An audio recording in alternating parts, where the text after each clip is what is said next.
bibigyan ng pagkain. Si Mama Dog. Bigyan natin ng pagkain. Ayun o. Ayun sila. Yun. Lila rito, kakain na kayo. Lila. Ayan eh. Nakatambay sila doon. Yung pito.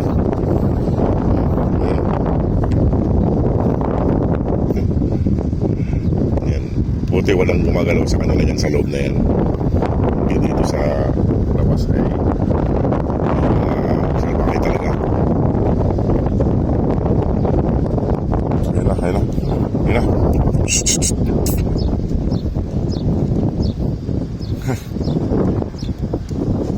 Ayan sila. Lina! Hindi walang kasalbake sa loob dyan sa loob. Pinapabayaan lang sila dyan. Sana lumaki sila ng maayos. Ayaw pa nila pumunta rito eh para mabigyan ko ng pagkain. Pero iiwan ko na lang yung pagkain dyan.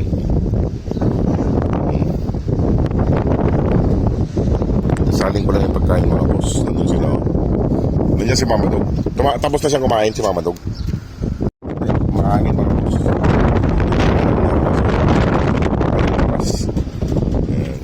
si Mama Dog.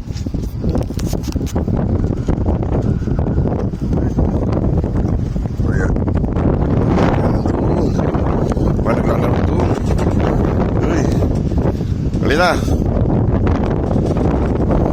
Ano mga pusakaan sila. Papis nga nasa. Kaya walang pusakaan papis. Ayan o. Yung anim na papis nasa loob.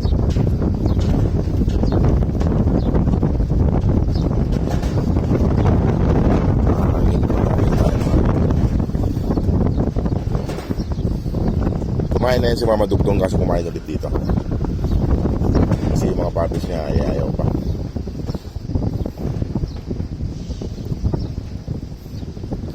Ayan. May tayo na magaling sa upo natin mga boss. Kaya lang sila mag-ina.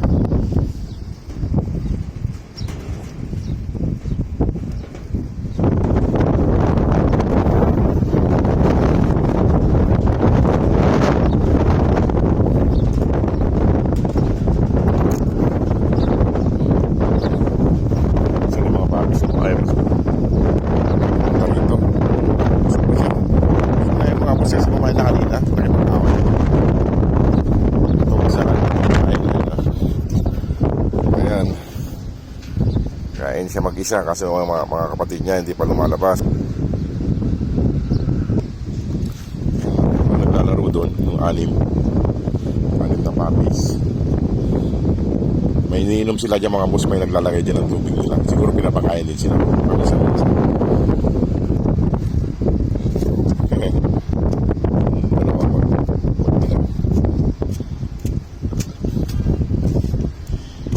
Ay lumabas ng iba. Yun, mga puppies, sali na. Kain na. Kain na.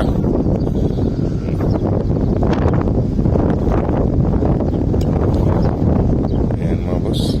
Iwan ko na sila dyan mga boss. At ako'y papasok mga kamaya. At ako'y magagayak muna. Ito lang dito naman yung dalawang kumain. Pero pag nalaman nila dyan,